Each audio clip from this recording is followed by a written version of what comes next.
A Groenlândia parece distante, gelada, irrelevante, mas no mundo que está surgindo agora, ela se mostra cada vez mais estratégica quando a gente pensa em termos geopolíticos. E para entender por que os Estados Unidos voltaram a falar da Groenlândia, tem que olhar muito mais do que mapas e olhar para dentro da Casa Branca. O Bob Woodward, ele não é só um jornalista qualquer. Ele estava diretamente entre a equipe que derrubou o Richard Nixon no escândalo de Watergate. Há décadas, o Woodward faz os livros mais importantes já escritos sobre as presidências, escrevendo muito dos bastidores de Washington. Dois desses livros são essenciais para entender o que está acontecendo agora nos Estados Unidos em relação à Groenlândia. O livro Raiva e o livro Medo. O livro Medo, ele fala dos primeiros anos do primeiro mandato do Trump, contando como que era a característica dele, um presidente mais impulsivo, um presidente muito desconfiado das relações com seus aliados e também alguém obcecado pelo comércio. Enquanto Raiva, ele vai um pouco além porque o próprio Trump colaborou com esse segundo livro, depois de ler o primeiro e ficar bem irritado. Dessa vez, ele participou com várias entrevistas e ele descreve em detalhes algumas relações com outros líderes de outros países, questões de guerra, questões de poder.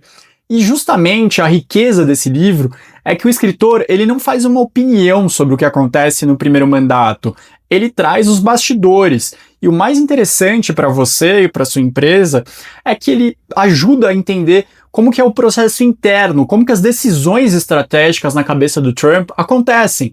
Pensando no resto de governo Trump, eu vou tentar mostrar agora nos próximos minutos como que acontece esse processo de decisão e você pode utilizar isso para os seus investimentos ou para uma decisão mais estratégica da sua empresa que você trabalha ou que você é dono e justamente ver que alguns padrões são bem repetidos ao longo do tempo pelo Trump.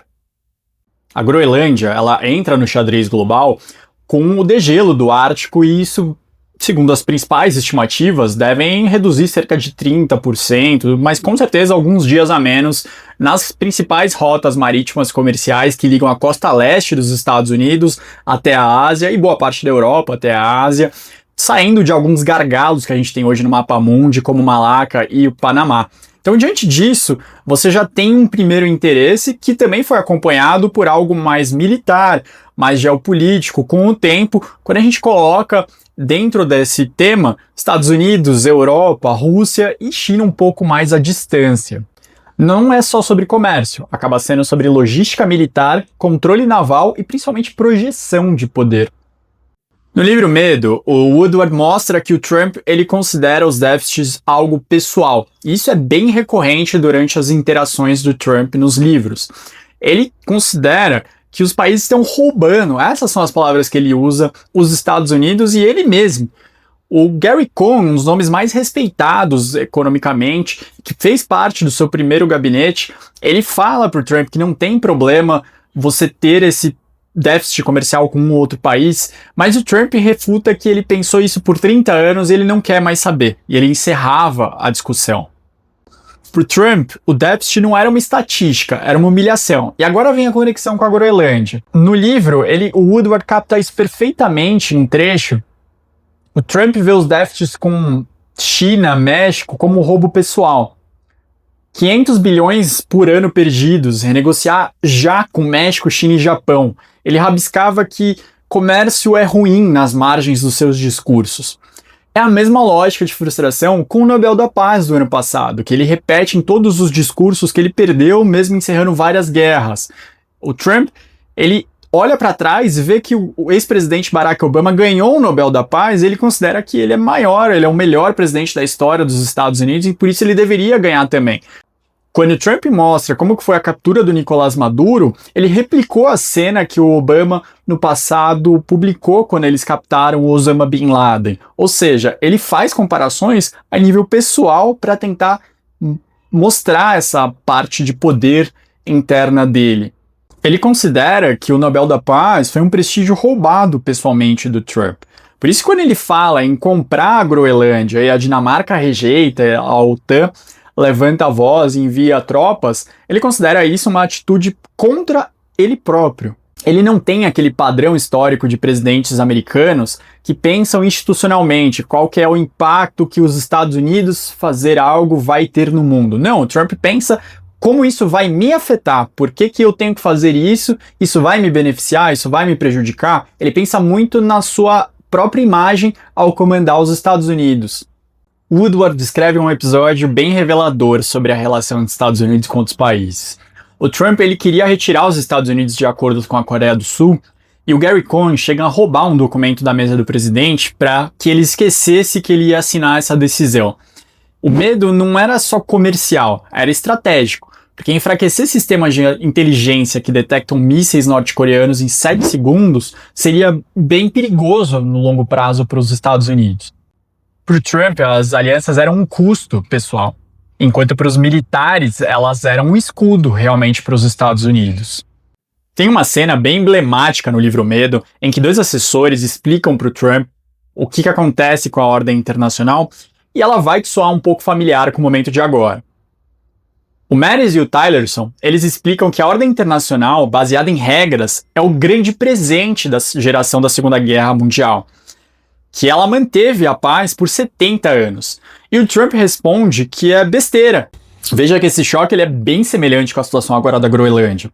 Para os aliados europeus do Trump, território estratégico não é mercadoria, mas para o Trump ela é uma barganha. Em 2021, durante a entrevista para o livro The Divider, do Peter Baker e da Susan Glasser, o Trump comentou sobre o fascínio dele pela Groenlândia. Ele falou, palavras dele, "Eu adoro mapas, sempre disse, olha o tamanho disso, é enorme, deveria fazer parte dos Estados Unidos." Então realmente ainda tem um problema em relação à projeção de MacArthur, que faz a Groenlândia parecer muito maior do que ela é de fato. No livro Raiva, o Trump ele interagiu bastante com Woodward, relatando seus encontros com o líder da Coreia do Norte. O Trump se mostra um presidente focado na sua imagem pessoal, reconhecimento e em status. Trump fala que ele é além de inteligente, que o nosso vínculo é de filme de fantasia. Então os encontros eles se tornam vitrine de pacificação. Resultados concretos eles ficam totalmente em segundo plano. E quando a política externa vira palco, a estratégia vira totalmente figurante. Enquanto os Estados Unidos questionam os seus aliados, discutem tarifas, a gente vê a Rússia agindo. Ela coloca mais bases no Mar do Ártico, ela reforça suas frotas, ela aumenta o controle do Mar do Norte. A China oferece apoio para esses aliados renegados, seja logístico, seja econômico. O Ian Bremmer, o principal consultor político do mundo, chefe da Eurásia, ele sempre reforça que não existe vácuo de poder. O Trump, no livro Raiva, ele menciona que seus generais são frescurentos com algumas ideias que se opõem às suas decisões de tarifas. Mas é justamente isso. Na prática não existe esse vácuo de poder. A disputa pela Groenlândia, ela não é um desvio histórico, ela é uma repetição de alguns padrões de comportamento do presidente americano. A pergunta que fica, ela é simples e um pouco incômoda. A gente está redesenhando os mapas do século XXI ou deixando que alguns impulsos pessoais moldem a geopolítica do mundo? Estados Unidos chegaram a falar de entrar militarmente na Groenlândia, algo que rasgaria praticamente a OTAN e incentivaria outros países, como a Rússia, a pensarem em atitudes contra países que fazem parte do bloco da OTAN, como os países do Báltico. Eu quero saber de você se você acha que o Trump está certo ou ele realmente está arriscando tudo. Não se esquece de curtir e se inscrever, porque eu vou fazer mais dessas análises sobre os grandes temas da geopolítica, relacionando com investimentos e com alguma literatura para enriquecer a sua visão.